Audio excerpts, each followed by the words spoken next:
नमस्कार मु स्वाधीन आपण को स्वागत करुच्ची आमर स्वतंत्र साक्षात्कार को साक्षात्कार अतिथि अच्छा त्रिपुरार पूर्वतन मुख्यमंत्री बिप्लब देव। आपण मन अच्छी त्रिपुरा हूँ एमती एक राज्य जो जड़े लंगेस्ट सर्विंग चीफ मिनिस्टर मनिक सरकार को हटई बीजेपी सरकार को आसाला एवं तार नेतृत्व नहीं बिप्लब देव।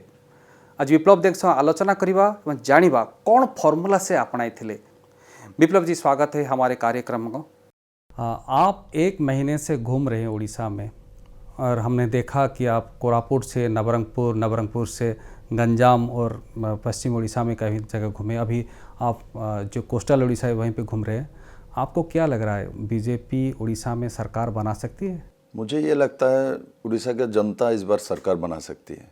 अच्छा, क्योंकि जनता सर्वोपरि होता है। भारतीय जनता पार्टी के सभी कार्यकर्ता हम जनताओं में विश्वास करते हैं, हम मानी और मसल पावर में विश्वास नहीं करते। मैंने उड़ीसा में जितना मैंने घूमा, मैंने लोगों के अंदर गुस्सा देखा। लोगों का अधिकार जो मिलना चाहिए था 25 साल की एक स्टेबल सरकार में, वो नहीं मिला। और इस बात को लोगों को आपको बोलने का ज़रूरत नहीं, लोग इसको एहसास करते हैं। लोगों के अंदर गुस्सा होना वही ठीक बात है, लेकिन वो वोट में कन्वर्ट होता है? मुझे अब तक जितना एक्सपीरियंस है, वोट पे कन्वर्ट होते हैं। इसके लिए गार्जियनशिप चाहिए। अच्छा, वो गार्जियनशिप माननीय प्रधानमंत्री नरेंद्र भाई मोदी जी के नेतृत्व में भारतीय जनता पार्टी के पास है। और लोग माननीय प्रधानमंत्री जी के काम करने का शैली है और उनके जो लोगों के प्रति भावना है, इसके बारे में उड़ीसा के जनता को मालूम है। और उड़ीसा के जनता को एक गार्जियन का ज़रूरत था, क्योंकि उड़ीसा के जनता एक समय स्वर्गीय बिजू पटनायक साहब को गार्जियन के नाते सम्मान करते थे, मानते थे। और उसी का परिणति बाद में नवीन बाबू आए हैं और सरकार चलाया है। और लोगों ने इस सरकार को देखा है। बाद में कौन सरकार चला रहा है, कौन सी एजेंसी कर रहा है, कैसे चल रहा है, उड़ीसा के लोगों को मालूम चल गया है। देखो, अच्छा होता तो कोई भी चलाए, कोई भी एजेंसी करे, कुछ भी करे, किसी को कोई फर्क नहीं पड़ता। फर्क तब पड़ता है जब सब कुछ अच्छा नहीं हो। नवीन बाबू सरकार नहीं चला रहे यहाँ पर? लोगों को पता है कौन सरकार चलाते हैं। अच्छा, नवीन बाबू को स्वयं पता है वो कौन सरकार चलाते हैं। मुझे लगता है ये बात आपको इनको पूछना चाहिए। नहीं, आप तो घूम रहे हैं, जमीन में घूम रहे हैं, आपको क्या लगता है लोग समझ चुके हैं कि सरकार कौन चला रहा है और इसके पीछे? मैंने आपको अभी भी बोलता हूँ, सरकार कौन चला रहा है, क्यों चला रहा है, इसमें जनता को कुछ आता जाता नहीं। अच्छा, जनताओं को तब आता जाता जब सरकार नहीं सही चलता। अच्छा, सरकार जब सही नहीं चलता, उनके अधिकार जब सही नहीं मिलता, तब वो पूछते भाई कौन है डीएम, कौन है एसपी, कौन है चीफ सेक्रेटरी, कौन चला रहा है, तब जाते हैं। क्या नवीन बाबू जब पहले सीएम रहे आके नए तब तो किसी ने पूछा नहीं कौन चला रहा है? अब क्यों पूछता है? क्योंकि सरकार सही नहीं चल रहा है।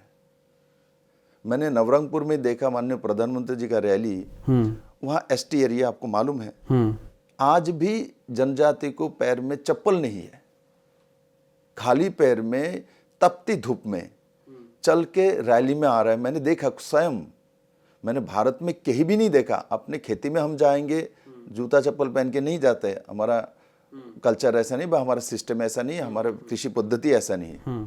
किंतु गांव से शहर में जब हम आते हैं तो जो भी हो हवाई चप्पल कुछ तो पहन के आते हैं। खाली पैर में आ रहे हैं 20-20 किलोमीटर 10-10 किलोमीटर चल के तपती धूप में, ये जो पक्का रोड में। इससे दुर्गति कुछ हो सकता है एक स्टेट की? इससे दुर्गति हो सकता है क्या? उड़ीसा के लोगों को दिखता नहीं है इतना माइंस, मिनरल्स, महानदी कोलफील्ड से लेके आयरन और सब कुछ है यहाँ, बावजूद सबसे ज़्यादा बेरोजगारी यहाँ क्यों है? नवीन बाबू के कॉन्स्टिट्यूंसी, असेंबली कॉन्स्टिट्यूंसी सबसे ज़्यादा क्यों? लोग बाहर जाके श्रमिक के नाते काम करते हैं। काम करना कोई वो नहीं है, करे, स्किल्ड हो तो करे, स्किल्ड लेबर तो नहीं है, स्किल्ड पर्सनालिटी तो नहीं है। ऐसा तो मारवाड़ भी पूरा दुनिया में काम करता है, इसलिए वो नहीं ये तो उनके साथ नाइंसाफी हो रहा है। राजस्थान से निकल के मेरे नॉर्थ ईस्ट से लेके उड़ीसा में भी देखिए, बिजनेस में हर जगह में जहाँ कुछ नहीं होता वहाँ ये लोग कुछ ना कुछ कर लेता है, क्योंकि उनके बिजनेस माइंड है। तो इसलिए आप मानेंगे जो इनके साथ नाइंसाफी हो रहा है। तब हम कहते हैं जब 25 साल से लगातार सरकार और माइंस मिनरल्स में उड़ीसा इतना भरपूर है, उसके ऊपर बाबा जगन्नाथ की भूमि है, ये कलिंग का भूमि है। सम्राट अशोक को इस भूमि के जनता ने उनका चंड अशोक का रूप परिवर्तन करके शांति के रास्ते में जाने का जो रास्ता उन्होंने चुना था, वो इसी भूमि से चुना था। देखिए ये जो आप बोल रहे हैं कि 25 साल से नवीन बाबू यहाँ पर है, तो काफ़ी विकास भी हुए हैं, जिसे बीजेडी का कहना है कि हमने बहुत सारे विकास किए हैं, बहुत सारे लोगों को रोज़गार भी दिए हैं। आप अपोजिशन में हैं इसलिए आपको कुछ इतना दिख नहीं रहा है। हमारे भी दो आँख हैं। अच्छा।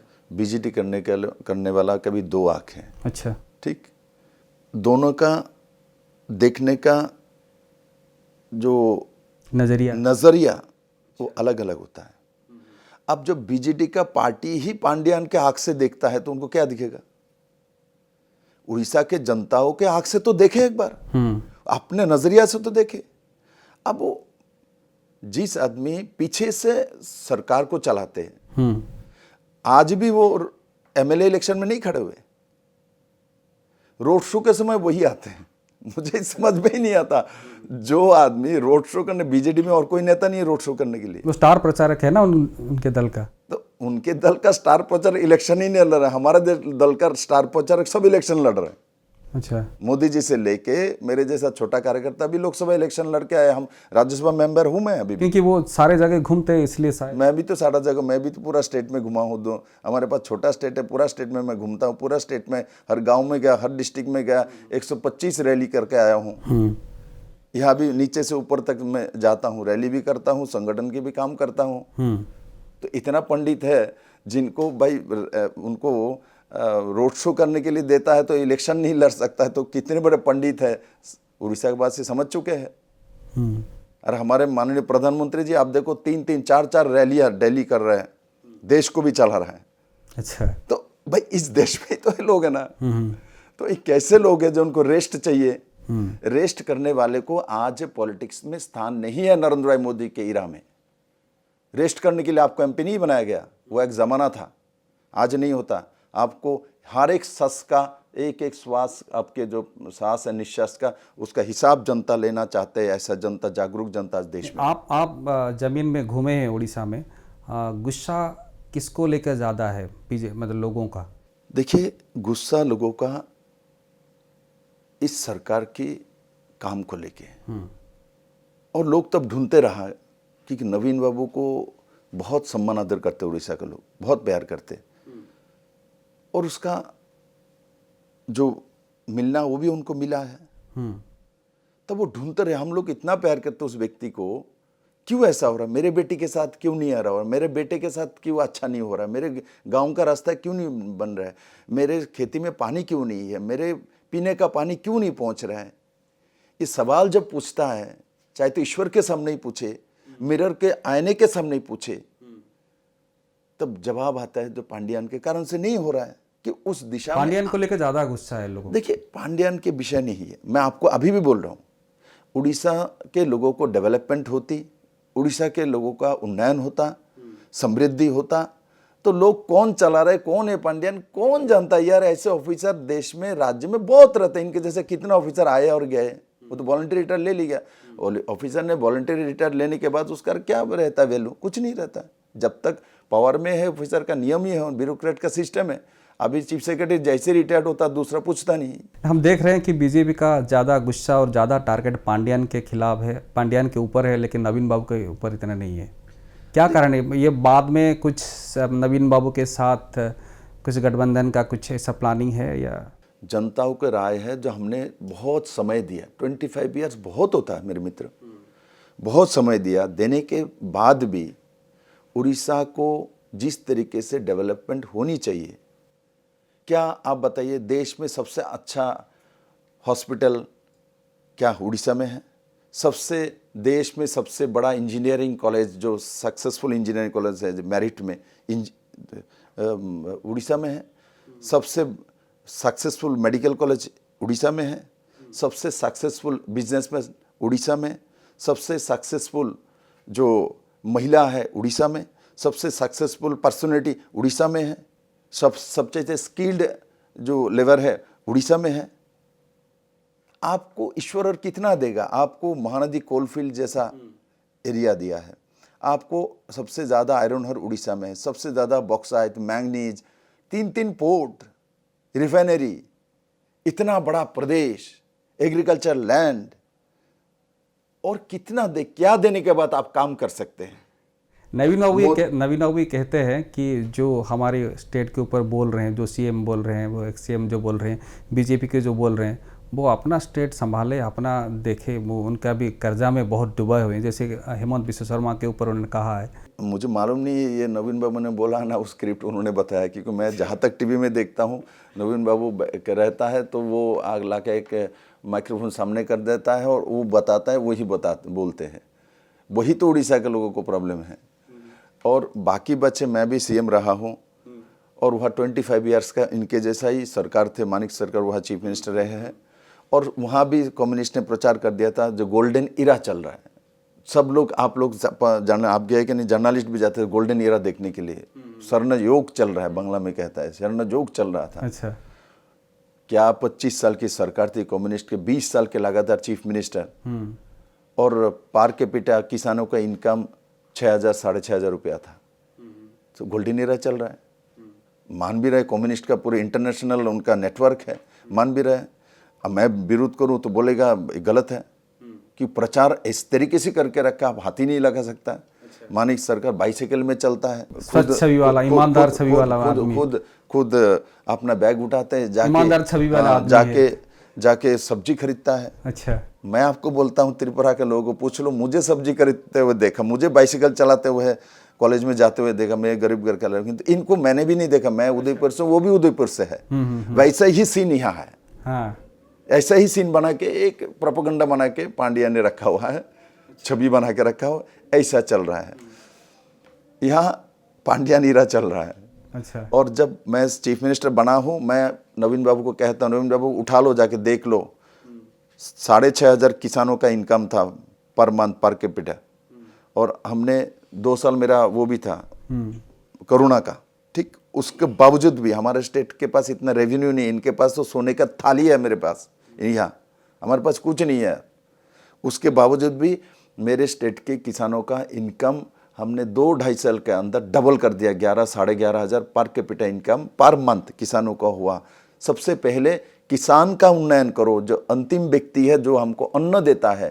ये जो हम सवाल पूछना चाहेंगे, जो मनीष सरकार का जो आपने मतलब परिवर्तन किए, वो भी लॉन्गेस्ट सर्विंग चीफ मिनिस्टर थे इंडिया के। इस तरह का फार्मूला उड़ीसा में भी आप मतलब प्रयोग करना चाहते हैं कि उड़ीसा में आप 1 महीने से हो और घूम रहे हैं? देखो, त्रिपुरा में फार्मूला यूज़ करने में हमको 2.5 साल समय मिला था। अच्छा, 2.5 ईयर। तब धीरे धीरे हुआ।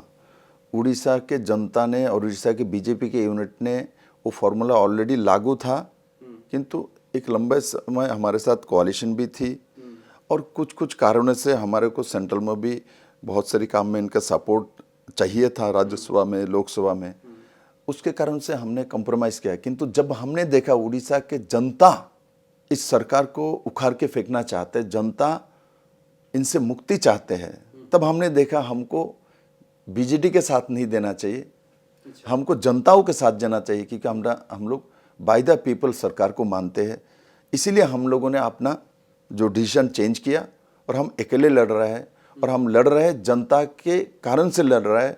और यहाँ जो आपने बोला त्रिपुरा में जो स्ट्रेटेजी बनाया, यहाँ जनता ऑलरेडी स्ट्रेटेजी बना के मन बना चुके हैं।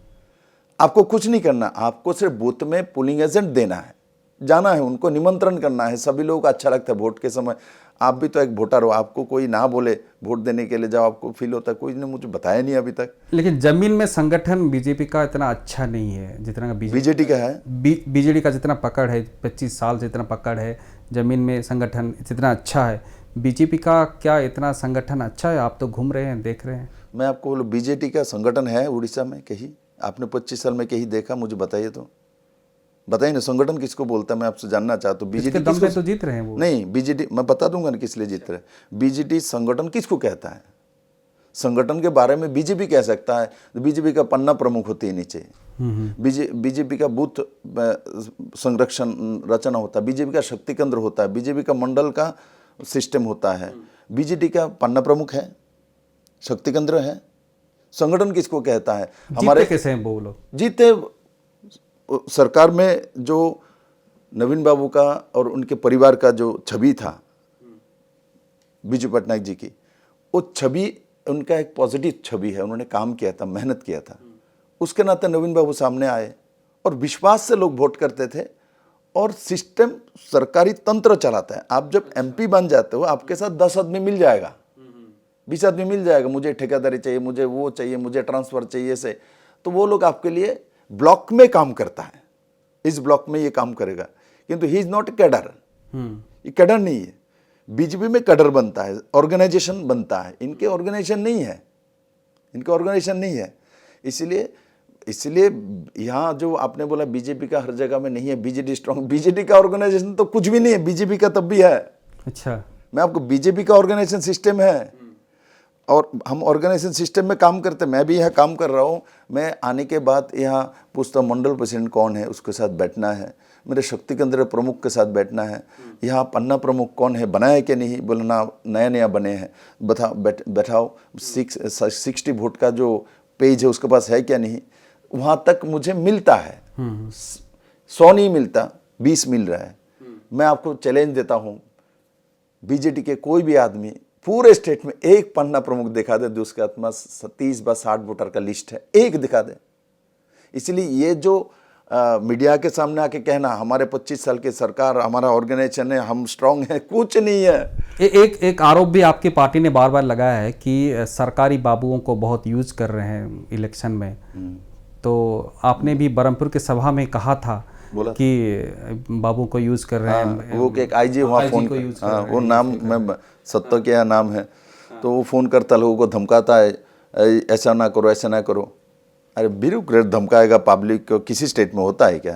अच्छा, वो नौकर है भाई, वो मालिक बन गया, हमारे टैक्स से खाता है भाई।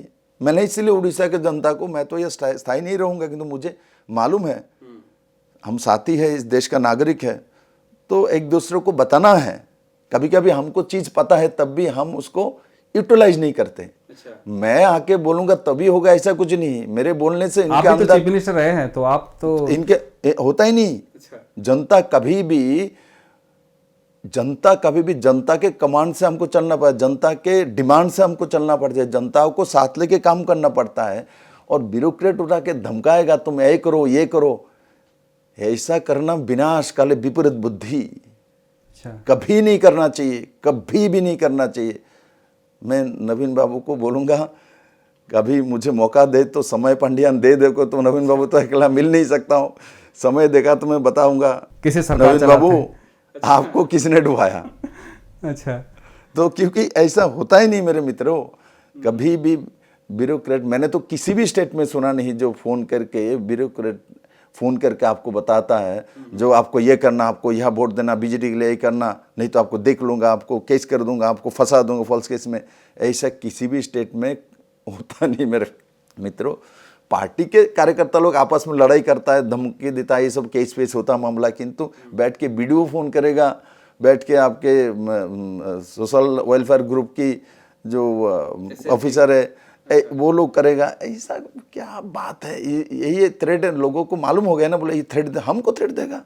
जनता ये मान लेता है, कोई आपस में पब्लिक में कोई किसी को थ्रेड दे उसको मान लेता है। किंतु आप, मैं देखता हूँ किसी डीएम को बोलिए तो जनसभा में आया कि आप लोग वोट ना दे, हम देख लेंगे, जाने देगा। किंतु किसी पार्टी का लोग आके, कोई भी प्रतिनिधि आके कभी बोलता है नहीं हमको ही वोट चाहिए, आप हमको दीजिए, बोलने जनता सुनता है, चलो उसका अधिकार है, डेमोक्रेसी में बोल रहा है। किंतु एक डीएम आके बोले, एक वीडियो आके बोले, मैं देखता हूँ। ऐसा होता है उड़ीसा में, हुआ है?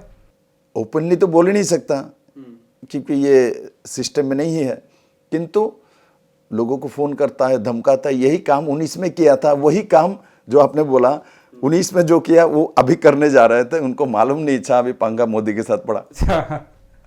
ऐसे कैसे हो सकता है यार, हम लोग सरकार चला चुके हैं, हमको कैसे डीएम चलाएगा? हम डीएम को चलाते हैं, जनता हमको चला सकता है, पब्लिक। हम नतमस्तक जनता के सामने, उड़ीसा के जनता के सामने सिर झुका देंगे, जैसे जगन्नाथ मंदिर में झुकाते हैं, उड़ीसा के हर जनता के सामने एज ए पब्लिक नवीन बाबू के सामने भी मैं सिर झुका दूंगा एज ए पब्लिक, कि he is also from Orissa के, इस मिट्टी से उनका जन्म हुआ। नहीं, आप भी सीएम में रहे हैं तो आपको भी तो ब्यूरोक्रेट का बात मानना पड़ता था होगा ना? क्यों नहीं मानेंगे, वो सरकार का हिस्सा है, सरकार इनके थ्रू हम चलाते हैं। इनके बात सुनता नहीं, किसने बोला? मैं भी सुना हूँ बहुत सारी स्कीम, मैं बात करी, स्कीम ऐसे चलाना है, ये करना है, तो कैसे होगा सर? ऐसे ऐसे होगा, क्योंकि जब हम रिव्यू मीटिंग लेते हैं, आता है तो हम एक्सेप्ट करते हैं। पॉलिसी में वो आके हमारे लिए वोट प्रचार करेगा। मेरे चीफ सेक्रेटरी जो रहे हैं वॉलंटियर रिटायर लेके, हो गया काम मेरा, तो बोलेगा सार को बनाया किस लिए, जब उनको सरकार चलाना भी नहीं आता, उनको जनता के बीच में भी जाना नहीं आता, उसके लिए भी एजेंसी चाहिए उनको। भाई जनता हम लोगों को चुनता है, वो डायरेक्ट आपसे ही जानना चाहता है, आपसे ही हिसाब लेना चाहते हैं। जब हिसाब लेने की बारी आएगा, आप दूसरे को सामने ब्यूरोक्रेट भेज दो, आप जाके बोल के आओ, आपको वोट देगा। फेस करो, सामने आओ। क्यों चप्पल में, बिना चप्पल उड़ीसा के जनजाति महिला आज भी घूमना पड़ता है, मार्केट में आना पड़ता है? फेस करो, क्यों नहीं मिला उनको चप्पल? क्यों उनके खेती में पानी नहीं आया? क्यों उनके घर में पानी पीने का पानी नहीं है?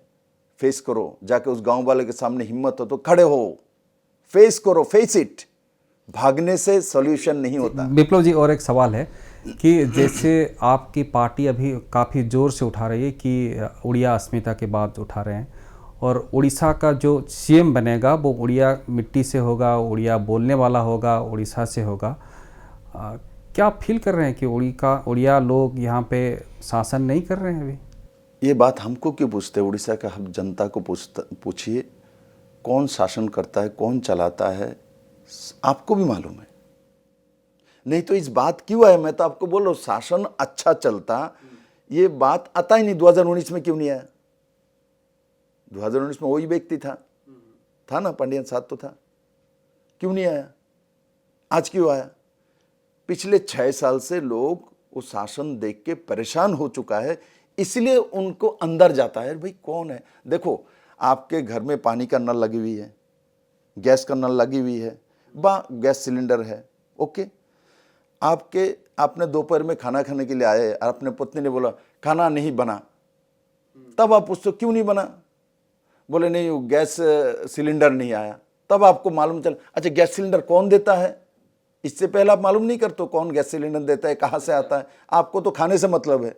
उड़ीसा के जनता को डेवलपमेंट से मतलब था, किंतु जब देखा उनके खेती में पानी नहीं आ रहा है, उनके गैस पाइपलाइन नहीं पहुंचा, उनका रोड नहीं बना, इनके घर में खाने का दाना नहीं है, तब पूछता है कौन चलाता है, कौन क्या करता है? तब वो नाम आता है जिसका नाम बोल रहे हैं आप, उसका नाम आ गया है। आने से तब लोगों के अंदर ही आया, इसका मतलब हमको उड़ीसा का ही जनताओं को सीएम बनाना पड़ेगा, नहीं तो हमारा तो पानी कभी नहीं आएगा, हमारा तो चावल तो कभी नहीं आएगा। और पांड्या ने ऐसा काम किया, स्टिकर लगा दिया नवीन बाबू का, बीजेडी का, और 5 किलो चावल प्रधानमंत्री नरेंद्र भाई मोदी पूरा देश भर में देता है।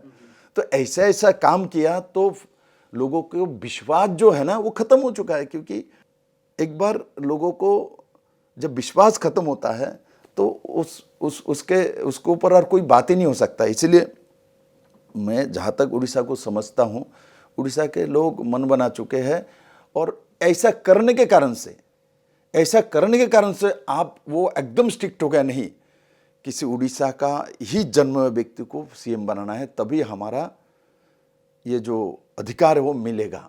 क्योंकि उड़ीसा के जन्म में नहीं ऐसा व्यक्ति को उन्होंने अधिकार देके देखा था। अच्छा, मान भी रहा था। नहीं, नवीन बाबू ने तो कहीं भी नहीं कहा कि उनका उत्तराधिकारी बनेंगे। वो बोलना पड़ता है, बोल रहे हैं कि उड़ीसा के लोग चुनेंगे कौन उत्तराधिकारी बनेगा। आपको बोलना पड़ता है क्या छोटे बच्चे को भी मालूम होता है दूध कहाँ मिलता है, माँ के पास ही जाएगा, जाता है कोई पापा को आके उनको पता है माँ के गोदी में ही जाना है। छोटे बच्चे को जो बोलना नहीं है तो उसको मालूम है, वो जब चिल्लाता है माँ को देखता है चुप हो जाता है, बोलता है क्या? बोलना तो 6 महीने के बाद सीखता है। मैं भी तो छोटा था, आप भी छोटे थे, पूछ लेना आपके घर में जब आप रोते थे, आपके माँ को, मौसी को और सबको देखने के बाद आप बाकी के सबको देखने के बाद आपको रोना बंद नहीं, जैसे माँ को देख लिया तो आपका रोना बंद हो जाता है कि आपको मालूम है यही मुझे खिलाने वाले, यही मुझे पालने वाले, यही मुझे गोदी में उठाने वाले। जो जिस बच्चे को बोलना नहीं आता उसको समझ में आता है। उड़ीसा के जनता जो बड़े हो चुके, 18 साल के ऊपर वोटर होता है, इनको आप पूछेंगे इशारा काफ़ी होता है, तो नवीन बाबू ने जो इशारा दिया वो काफ़ी है। और अभी इशारा काफ़ी नहीं, अभी एक ऐड देखता हूँ मैंने न्यूज़पेपर में, यहाँ जो फ्री बिजली ले लो, हाँ, किंतु उसके अंदर वो भी बताया नहीं, फ्री बिजली ले लो, साथ पांड्यान को गोदी में ले लो। अच्छा, तो वो बात है, फ्री बिजली ले लो और साथ पांड्यान को गोदी में ले लो, ये उनका स्कीम है। एक प्रेस मीट में पांड्यान ने ये मतलब संदेह किए थे कि यदि बीजेपी 50 से 60 सीट यहाँ ले आएगी तो शायद वो बीजेडी को तोड़ सकते हैं, जैसे महाराष्ट्र में हुआ, कर्नाटक में हुआ। देखो, जब आदमी कमज़ोर पड़ता है तब ऐसा सोचता है, जो हारता है वो ऐसा सोचता है, जो जीतता है नहीं सोचता। हम बोलते 400 पार, कितना ऑपोजिशन कितना कुछ बोल रहा है, कितना परसेंटेज पानी दिया। मैं भात की बात, अन्न की बात छोड़ दो, लोगों के घर में पानी नहीं दे पाए आपने। इतना धूप, तपती धूप में लोग पानी मांगता है, उड़ीसा में आमरस मांगता है, आपने पानी नहीं दिया 25 साल में। सरकार कितना टाइम दे आपको? आपने पांड्यान आविष्कार किया, आप 25 साल को सरकार आपको दिया, इसके बदले में आप पांड्यान को थोपना चाहते हो उड़ीसा की जनता को सामने। यही सिखाया था आपके पिताजी ने, यही परंपरा था। इसलिए मैं कहता हूं, आपने कहा कि बिजू पटनायक जी आज जिंदा होता तो इस दिन के लिए वो जगन्नाथ मंदिर में जाके माफी मांगता। और मैं मानता हूं उनके आत्मा जहां भी हो वो रोते होंगे जो उड़ीसा के साथ ऐसा अन्याय हो रहा है। और उस अन्याय से बचाने वाला एक ही व्यक्ति है, नरेंद्र मोदी। मोदी जो बोलता है वो करता है। मोदी ने बोला 5 साल मुझे दो, मैं दिखा दूंगा कि उड़ीसा के पास सब कुछ है। मोदी सिर्फ डायरेक्शन देगा, प्लान देगा। उड़ीसा के पास सब कुछ है भाई, आप लोगों को बाहर से कुछ लेने की कोई ज़रूरत नहीं। आप सिर्फ आयरन ओर बेच के ही 5 साल में राजा बन सकते हैं।